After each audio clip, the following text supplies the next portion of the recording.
Впечатлена съм идеята, която е заложена в този огромен, масивен проект. От линията, която са следвали да се претвори всичко българско и родно от нашата история, като се започне от праисторическата епоха, Първо и Второ Велико царство.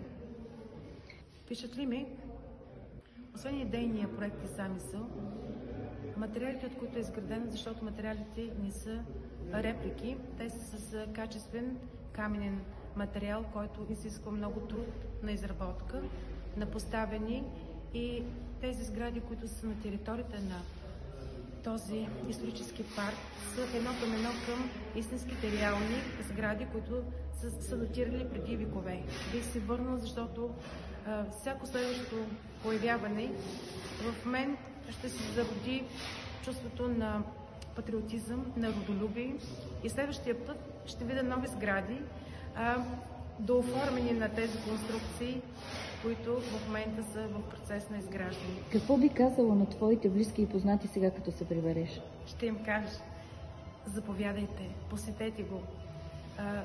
Вижте и докоснете до нашето историческо минало, сътворено от младите градители на нашата република, които са заложили всяко свое чувство, своя патриотизъм, родолюбиви чувства, и нека младите следваме техния пример.